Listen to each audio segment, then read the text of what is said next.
The dolorous passion and death of our Lord Jesus Christ. Chapter 51. Jesus mocked, his first word on the cross.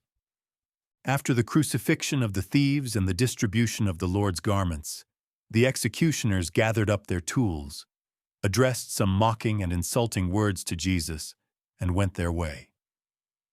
The Pharisees still present spurred up their horses, rode around the circle in front of Jesus, outraged him in many abusive words, and then rode off. The 100 Roman soldiers with their commander also descended the mount and left the neighborhood, for 50 others had come up to take their place.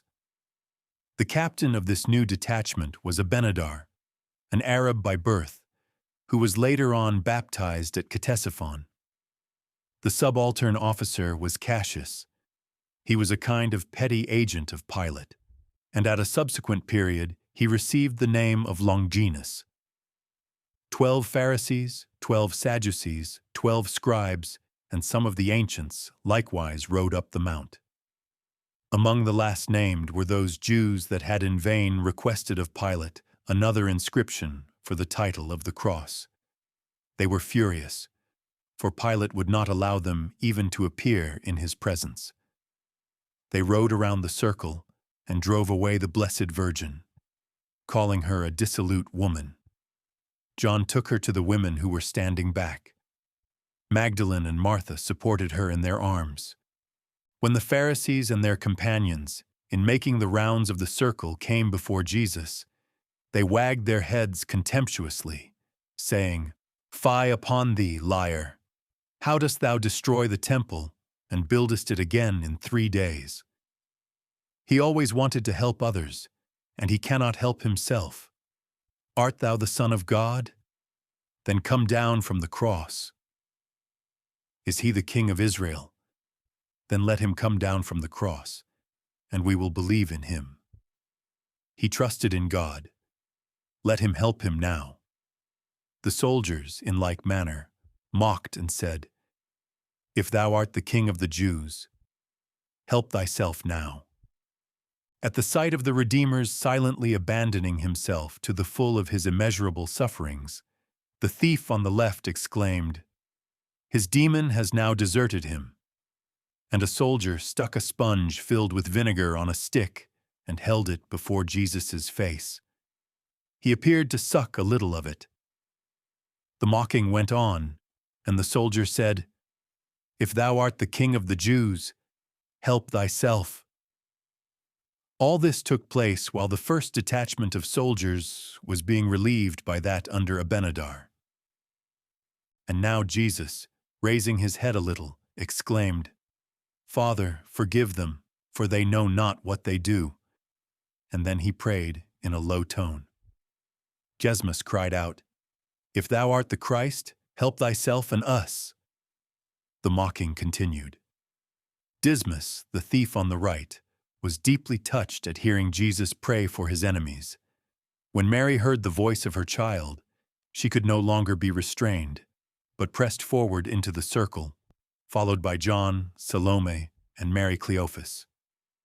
The captain of the guard did not prevent her. Dismas, the thief on the right, received by virtue of Jesus' prayer an interior enlightenment. When the Blessed Virgin came hurrying forward, he suddenly remembered that Jesus and his mother had helped him when a child.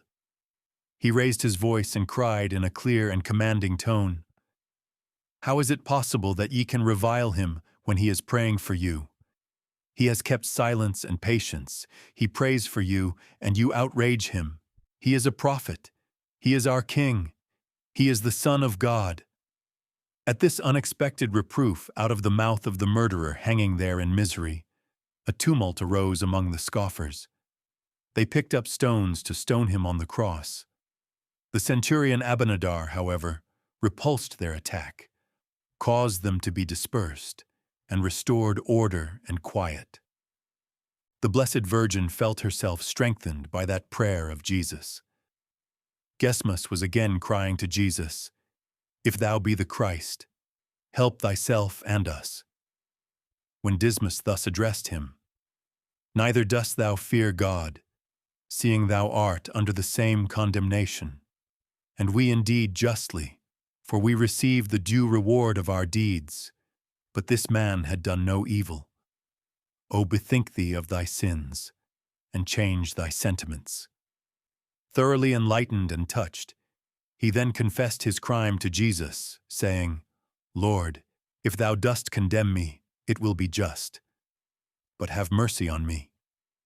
Jesus replied, Thou shalt experience my mercy. At these words, Dismas received the grace of deep contrition, which he indulged for the next quarter of an hour. All the foregoing incidents took place, either simultaneously or one after the other, between 12 and half past, as indicated by the sun, and a few moments after the exaltation of the cross. A great change was rapidly taking place in the souls of most of the spectators, for even while the penitent thief was speaking, fearful signs were beheld in nature, and all present were filled with anxiety.